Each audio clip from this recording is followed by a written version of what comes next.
People always say love is blind, but no one tells you that sometimes love isn't blind, it's misled. I used to believe marriage was about two people choosing each other against the world. I believed vows were sacred, and that when someone stood in front of witnesses and promised forever, they meant it. I believed that love could survive anything as long as there was honesty. What I didn't know was that honesty was never part of my marriage. I didn't marry for money, I didn't marry for status. I married because I believed I was loved, and that belief is what destroyed me. When I met him, he was calm, composed, and strangely distant, but I mistook that for maturity. He wasn't loud or overly romantic. He didn't flood me with compliments.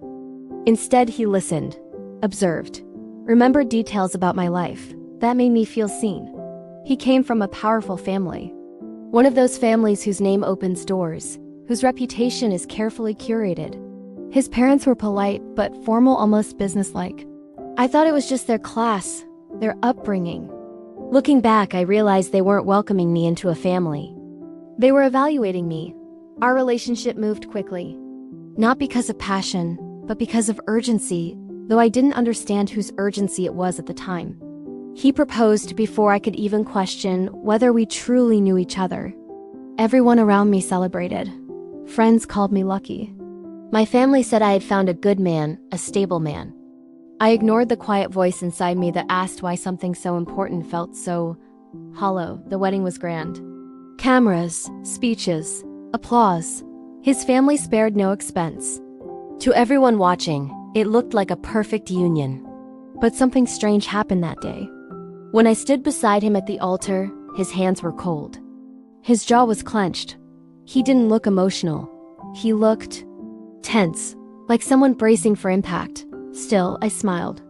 Because brides are supposed to smile. The first night of our marriage changed everything. There was no tenderness, no excitement, no curiosity. He didn't reach for me. Didn't even sit close. He removed his jacket, loosened his tie, and sat on the edge of the bed like someone preparing for a long, uncomfortable conversation. He told me there were rules. Rules about privacy, about appearances, about patience. He said marriage wasn't always about romance. I told myself he was just nervous. I told myself love would come later. Days turned into weeks. We lived together, but we didn't connect. We shared space, not intimacy. He avoided physical contact, and when I tried to initiate closeness, his body would stiffen like touch offended him. When I asked if something was wrong, he'd respond with irritation. When I asked if I had done something, he'd accuse me of being needy. Slowly, subtly, I began to feel like a burden in my own marriage. Then the hostility started. He criticized my clothes, my tone, my questions. He wanted to know where I was at all times, who I spoke to, what I posted online. Not because he cared, but because he was monitoring. Whenever I expressed unhappiness, he reminded me of his family, their expectations, their reputation. You knew what you were marrying into, he said often. I didn't understand what that meant. One night, I found a message on his phone, not explicit, not romantic, just emotionally charged, intimate in a way that made my chest tighten. It wasn't from a woman. When I confronted him, his face changed not with guilt, but with anger. Pure, cold anger. That was the first time I was truly afraid of him. Days later, during a family gathering, his father spoke about legacy, about bloodlines, about protecting the family name at all costs. Everyone laughed. My husband didn't. He looked terrified. And in that moment, everything clicked. That night, I asked him the question that had been clawing at my chest. Did you marry me because you love me, or because you needed me? Silence filled the room. Then he said it. I never loved you. He told me the truth in pieces, like someone slowly removing a bandage from a wound they didn't care to heal. He was gay. Had always been.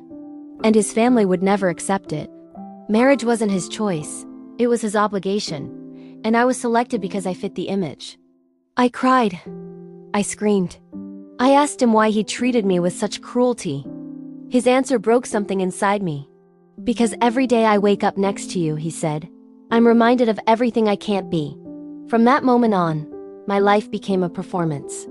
A smiling wife in public, a silent prisoner in private. I wanted to leave, but I didn't know what he was truly capable of. Because what I discovered next was the real reason he could never let me go. And that secret is where part 2 begins.